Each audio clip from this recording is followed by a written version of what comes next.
Good evening, everyone. This is JD, and tonight's class is the Get Ready for College class.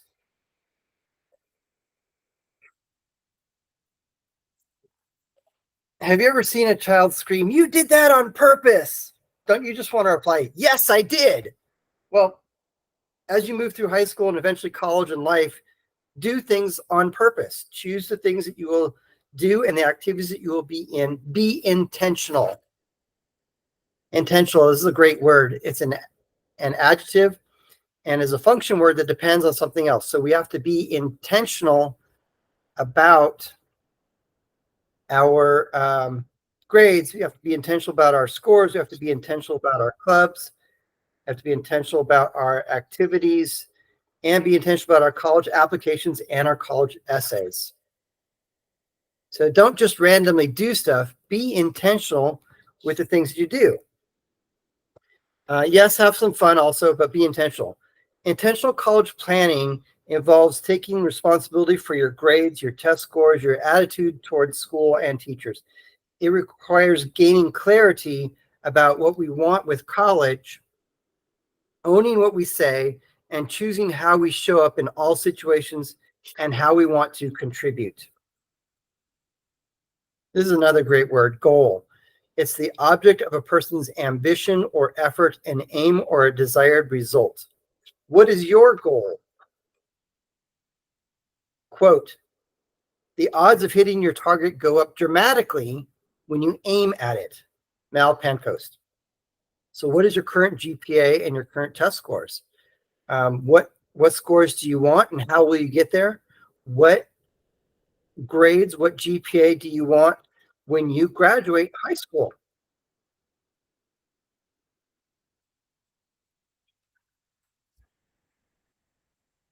So let's get ready. The next time you go to a grocery store, check out the cereal aisle.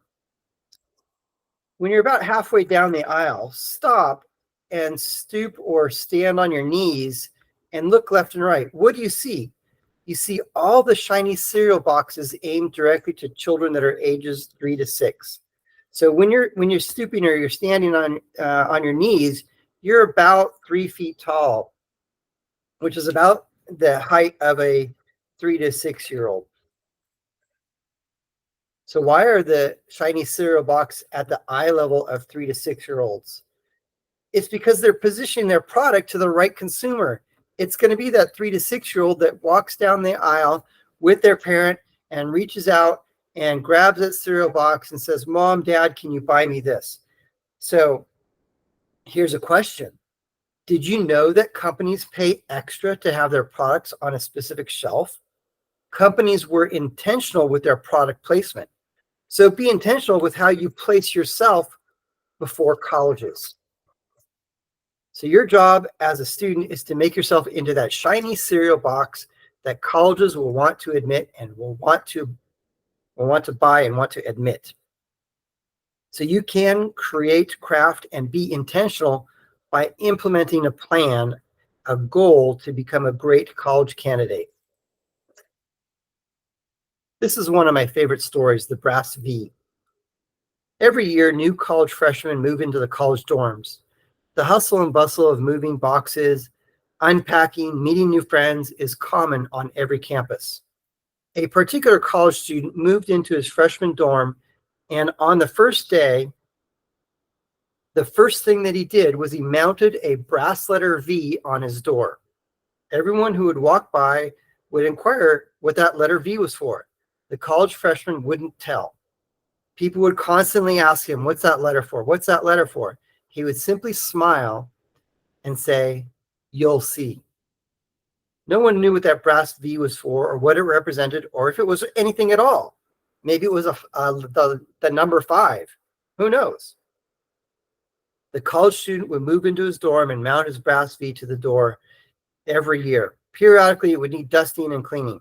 This was done to keep the brass shiny.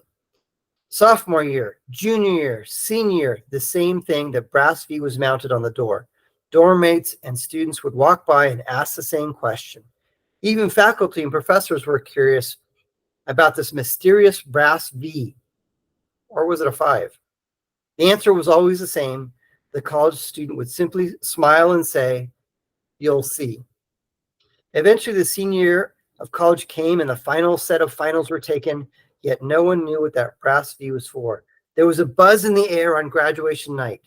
The college faculty and the dean sat on stage. The opening graduation ceremony started as most graduation ceremonies do.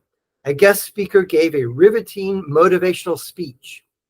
The dean walked up to the podium and announced who the next valedictorian would be. The dean looked at the college student as he made his way to the stage. The applause was energizing.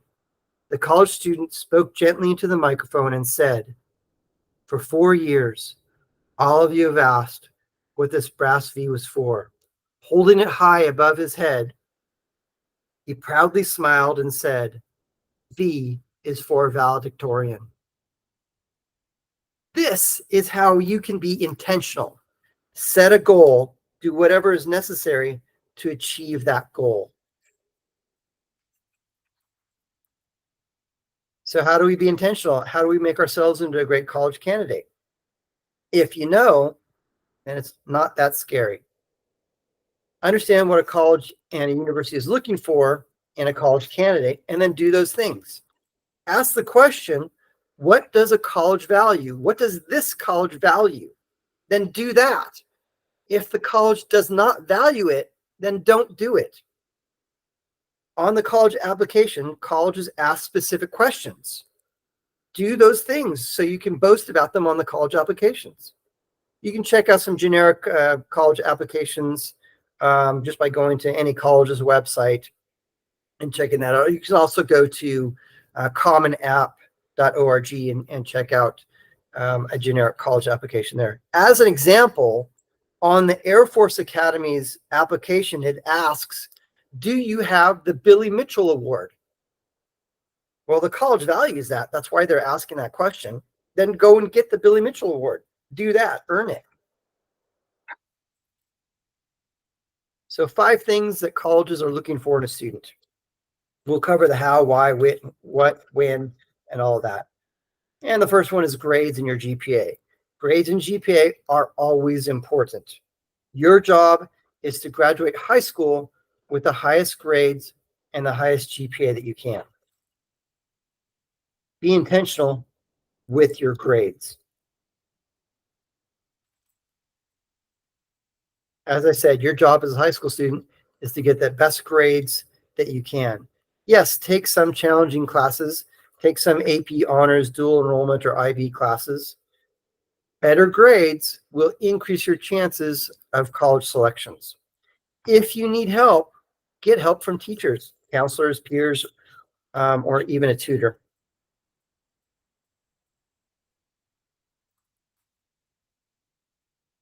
To get good grades and a good GPA, it's kind of a no-brainer.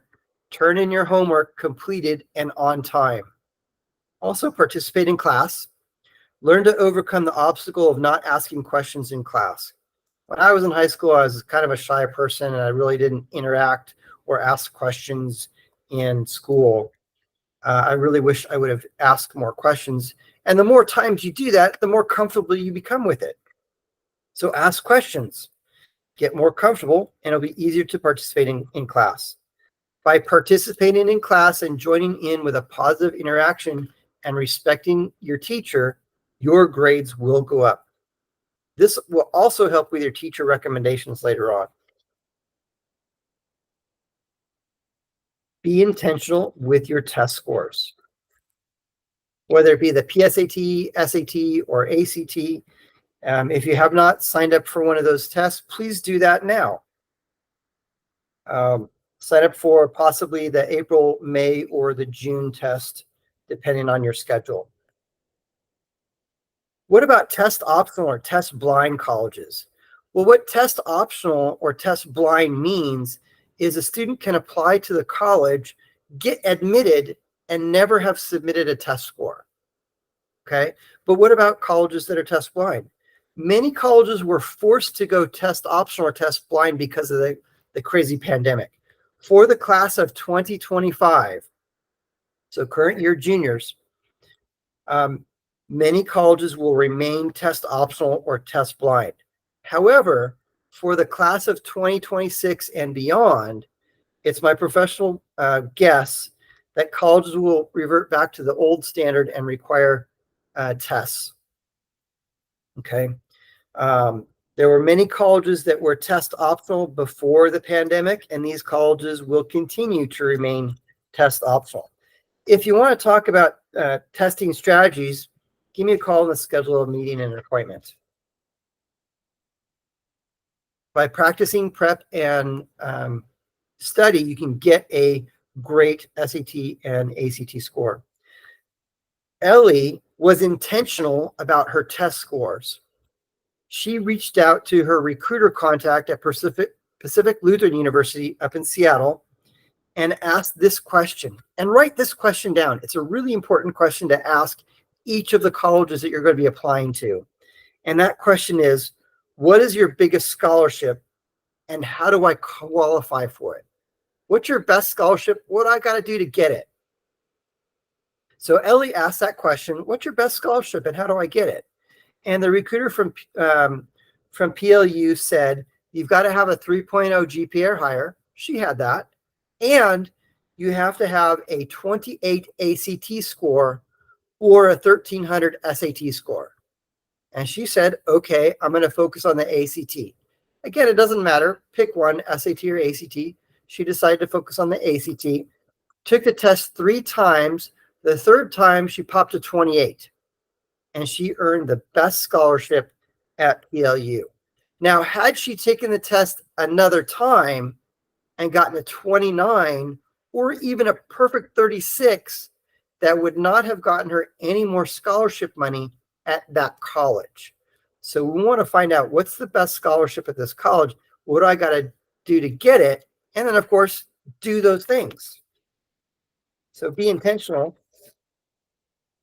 Be intentional with your test scores.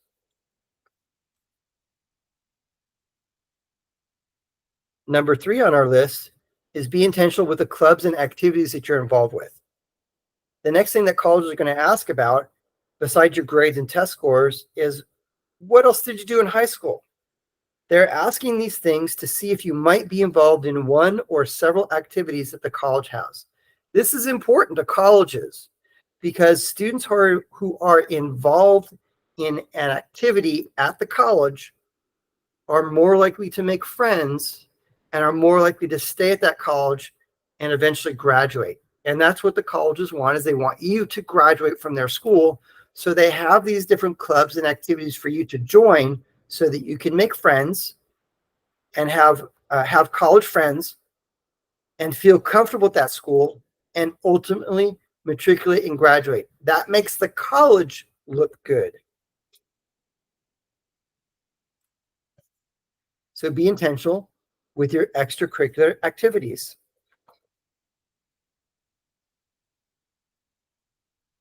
Also, extracurricular activities in school. Don't join every club that your school has. This will not impress a college. Do get a leadership position within the club, any leadership position.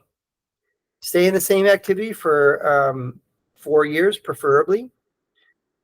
Potentially get involved in student government, key club, chess club, NHS, best buddies, high school sports, etc. And try and get a leadership position within that club. So Tori joined an academic club at her school, and there were 2 or 3 people running for president, and there were 2 or 3 people running for vice president, and no one was running for treasurer. She wrote her name in there, and she got elected treasurer. On the college application, it asks the question, what clubs are you involved with? And she said, I'm involved in this academic club. And then the next question was, do you have a leadership position? What is your title? So she put on there, I am treasurer. The next question is not on there. Did you beat out 50 other students to earn that leadership position? That is not on there. It only asks what club are you involved with and what is your title within that. So get a leadership position, any leadership position. extracurricular involvement outside of school. So we talked about things inside of school, and here we're talking about activities outside of school. But don't kill yourself by taking on too much. Some some ideas might be being involved with Boys or Girls Club, Boy Scouts or Girl Scouts, karate, club sports, volunteering or charity work, being involved with a church, temple, or synagogue, employed, get a job. And if it's okay with your parents, go get a job. But don't let that job interfere with your grades. Your grades and your GPA are way more important than getting a $200 paycheck. Yeah, a $200 paycheck is cool. And if I work twice as much, I'll get $400. And if I work more, I'll get $500. Eventually, there is a tipping point where the student is working too many hours and the grades start going down. Okay. And same thing, get a leadership position in these outside activities. Number 5 on our list is show or demonstrate leadership. Have a passion about one or two things. Be intentional with your passion and your leadership.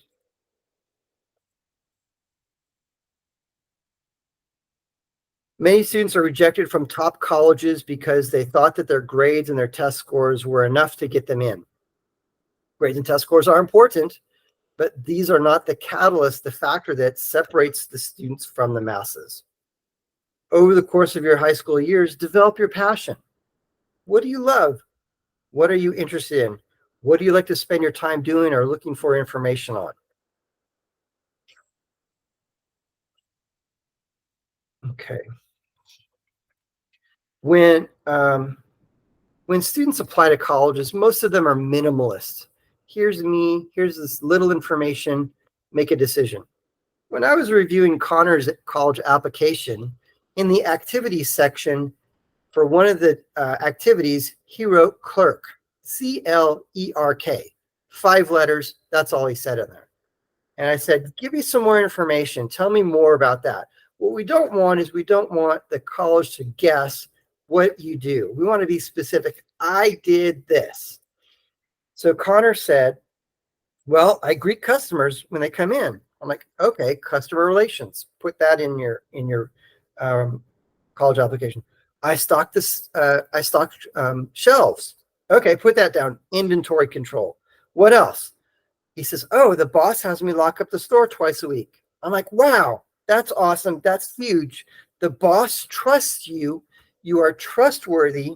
And that is leadership. Put that down. And as a result, Connor got a leadership scholarship because that college valued it. The college would not have given him that leadership scholarship if they didn't know about it. So we got to tell the college all about you and how awesome you are. I have students ask me this question. I don't know how to develop a passion. I don't know what my passion is. I'm interested in so many things. I'm not interested in anything at all. How do I develop a passion? I have a couple questions. What makes you steaming mad? Maybe you want to develop that passion into a positive. Or what makes you excitedly happy? Maybe you want to do some more research on that and develop that into your passion. So these things might help you to develop and discover your passion. Here's an example about Matt. Matt loves to play guitar for his high school band. He's interested in music, songs, musical composition, and of course, the sound that his electric guitar makes. Matt used the internet to find new guitar effects pedals so that he could create the exact sound he was looking for. You know what the effects pedals are? You plug them into your electric guitar and you step on the pedal and it makes the echo or the reverb sound. Well, Matt was looking for a specific sound and didn't really find it. And Matt's passion for the perfect sound led him to finding the schematics of a guitar effects pedal, and he designed and built one from scratch. Matt is not a music major, but he is studying engineering and math, and maybe he'll be able to develop a better effects pedal when he goes into whatever his profession is. So Matt was intentional about these things.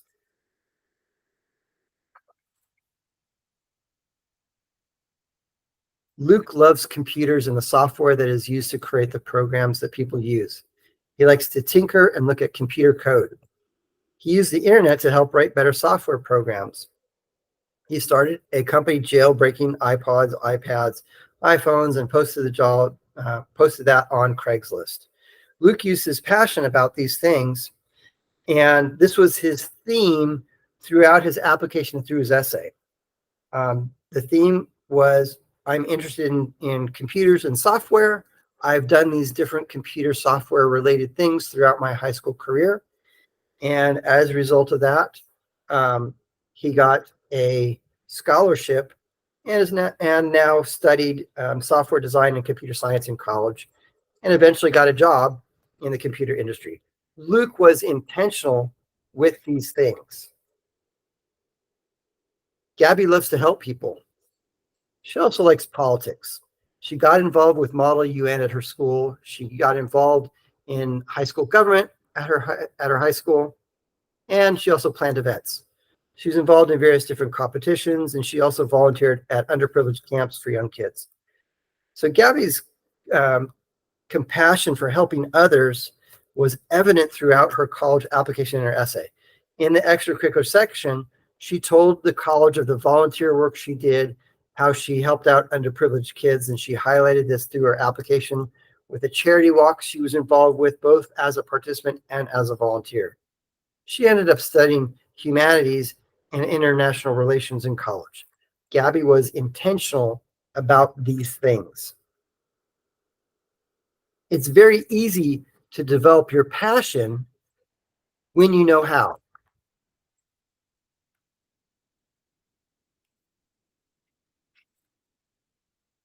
To develop a passion, learn more about it. It's boiled down to this simple statement.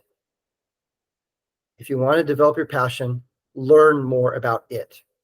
The more you learn about it, the greater your appreciation will be for it, whatever it is. So you can pick up magazines on the topic. You can browse the internet looking for your topic. You can join clubs with with a topic that you are interested in. And as you learn more about it, the greater your appreciation will be for it. I love to tell the story. When I was in my 20s, after I was finished with college, I got a job, and one of my coworkers, I was talking with one of my coworkers, and he said, "Hey, JD, you want to come over to my apartment after work and we can hang out and talk and whatever?" And I'm like, "Yeah, sure, that sounds like fun." So I went over to his apartment, and we were sitting on the couch drinking a soda, just talking about stuff. And he said, "JD, do you want to see my crystal collection?" Well, my first thought was, well, that's kind of weird. And then I thought, sure, why not? And he got up and said, "Follow me." And we walked over to the other room, and he had a cabinet. And within the cabinet were various different crystal pieces, glasses, vases, other types of crystal pieces. And he says, "There it is." And I said, "Wow, neat." And he says to me, "JD, you don't see it, do you?" I said, "Really, I don't see it." So he takes two glasses out of the cabinet and he holds them up to the light, and he says, "Look at this one over here. This one has kind of a little bit of a blue tint to it. Look at this one over here. This one has a little bit of a yellow tint to it." "Okay, yeah, I can see that. Look how this one is cut this way." I'm like, "Okay, look how this one is cut this way." I'm like, "Oh, okay, I can see that." The more he talked about it, the more he explained it, the more I could appreciate it. I would love to go back now, 30 years later, to see what his crystal collection looks like. I'm sure it's amazing. So, to develop a passion, learn more about it, whatever it is. Get ready to visit some colleges. Be intentional when you visit colleges.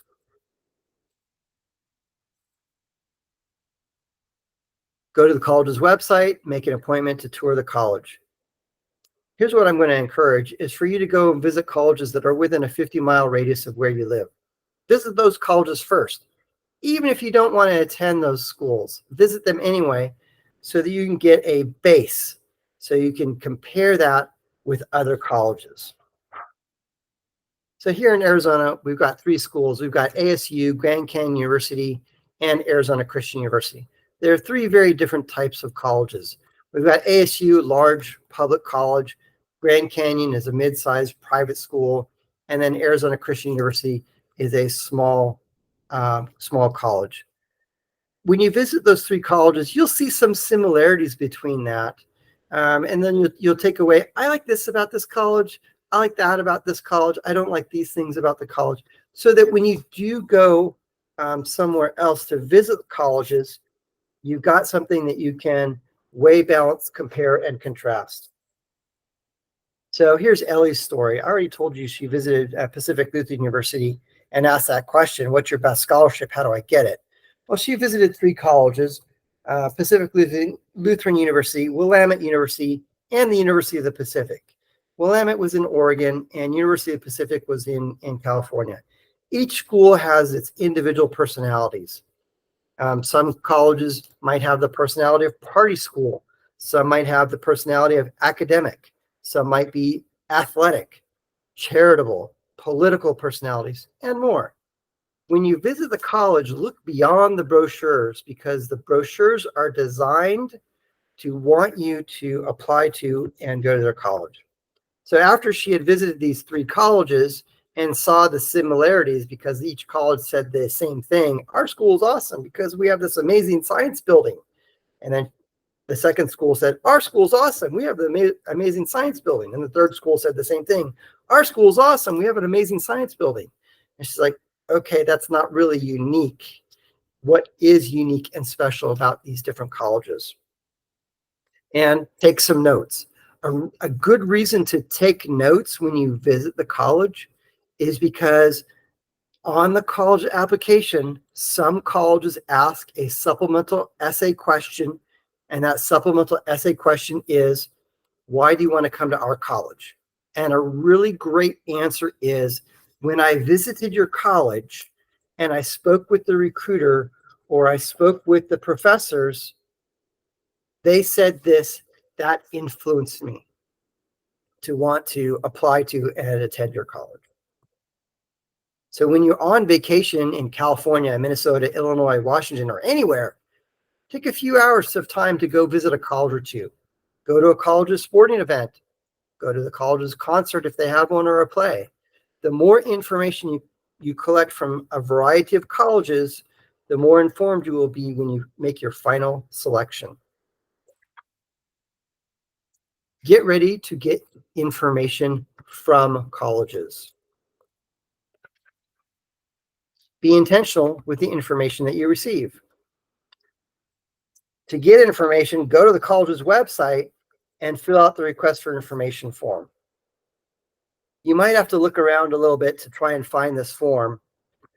What I did was I went to the search window and typed in request information, and usually it'll pop up a form like this. You click on it, and it's going to ask you these questions. What's your name? What's your email address? It might ask some additional questions. What major do you think you want to study? It might ask what your GPA or your test scores are and all of that.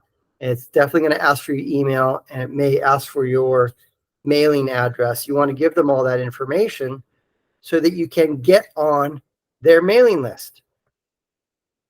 This is an important step. If you can't find this form, scroll to the bottom of the college's website and click on the Contact Us button, and there's a phone number on there. Give them a call, and you could say something like this. Hi, my name's JD. I'm interested in the biology program at your school. Can you send me some information? And they'll say, yeah, sure. What's your name? What's your email? What's your address? And that will get you on their mailing list and on their radar. Filling out the request for information form is a very important step. You're going to hear this term more frequently as you progress through high school, and that term is demonstrated interest.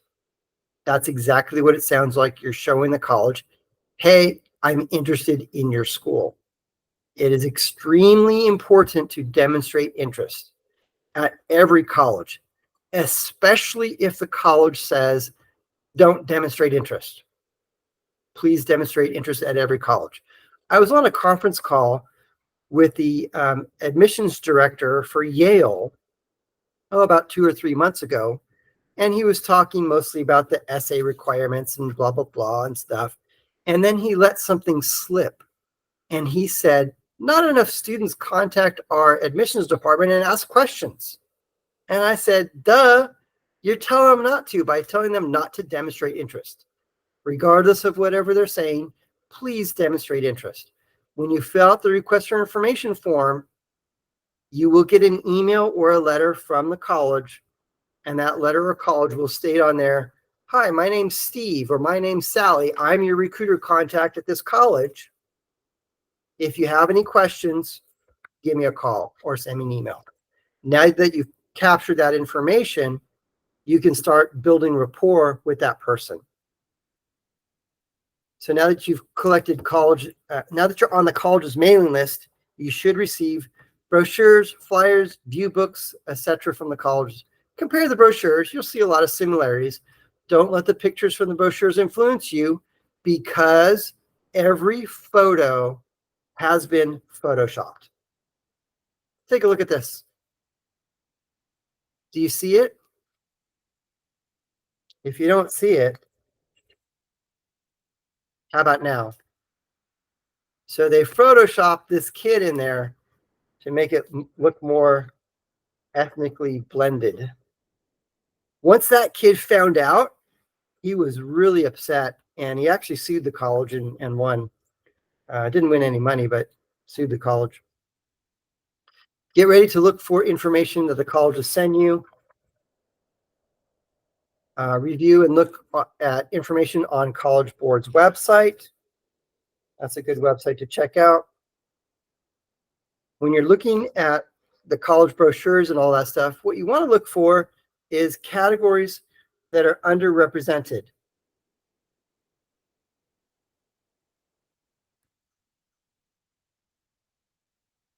Is there a category that is underrepresented?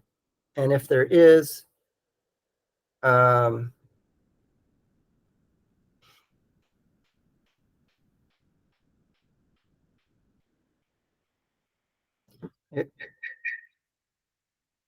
if there's a category that is underrepresented, then you want to try and fill that category, whether it be gender, ethnicity, maybe an academic major, talent, geography. See if you can fit into these categories. Here's an example of that. I had a conversation with Laura, and she said to me, I'm going to be applying to UCLA. And you already know that UCLA is one of the highly selective colleges, so it's a challenge to get admitted to. She asks me, I'm going to be applying to UCLA. What major should I apply as? Should I apply as a chemistry major, or should I apply as a chemical engineering major? Which one? So we looked up the data, and there were more chemical engineering students and fewer chemistry major. It really didn't matter which of the two majors that she studied. They all brought her to the same occupation. So because there were more chemical engineering students, she applied as a chemistry major student. We need more of those students. We have too many of those. So sometimes being strategic about sometimes being strategic about choosing your major can help you get into a college. So be intentional about your major. Get ready to look at colleges. So take the proper college track. So state requirements for you to graduate from your state high school may be different than the college admission requirements. I had a conversation with a student several years ago, and his high school counselor said, oh, you don't need to take that class to graduate high school. And he called me, thankfully he called me, and said, I don't need to take this extra class in order to graduate from high school. And I said, you need to take that class because the college requires it for admission. So you want to find out what are the requirements for admission at that college. Do those things. What is the college value? I'm going to ask that question a million times. What does the college value? Do those things. Do they value if you take 2 years of foreign language? Or do they value if you take 3 or 4 years of foreign language?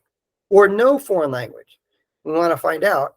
And because the high school counselor told him you don't have to take this extra year of foreign language, he initially wasn't going to, but after we had a conversation and found out that the college wanted that, he ended up taking that extra class to satisfy the admission requirements for that college. Get ready to develop relationships. Be intentional with who you meet. Part of the college application is a recommendation letter from a teacher, counselor, and others. A great recommendation letter is designed. It's typically your junior teacher that's going to write your recommendation letter. So as you progress through your junior year, keep in the back of your mind the question, which teacher loves me the most? That's who you're going to ask. And it's going to be a core teacher: English, math, science, history, social studies, etc. So start now by interacting in the class, participate, ask questions, seek help if needed, ask if you can help in any way. By participating and seeking help and helping, your teacher will recognize you and you will be able to develop rapport and a relationship with that teacher. And when they know you, they will be able to write you a better recommendation letter. So get ready to develop relationships with your counselor. So meet with your counselor at least twice a semester. Develop a game plan to graduate and take all the proper classes for admission. And when you see your teachers and your counselors in the cafeteria hallways or wherever, say hello. And by being friendly and saying hello, you're developing rapport with that person. The greater your rapport is, here's what happens. As you develop a relationship with a person and you develop rapport with that person, eventually there will be a shift that happens. And that shift is when they become your advocate. That's what we want, is for your counselor and your teachers to be your advocate. And when they are your advocate, you're going to get an amazing recommendation letter.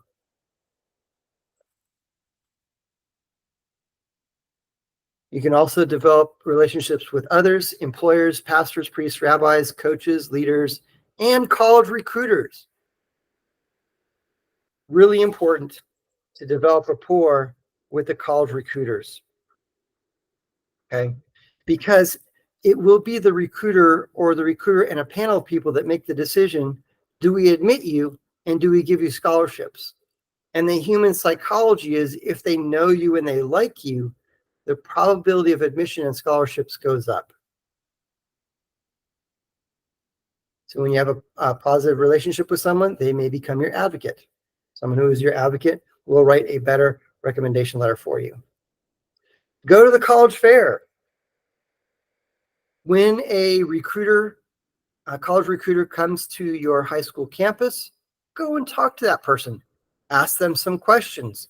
Get their business card and then follow up with a thank you note.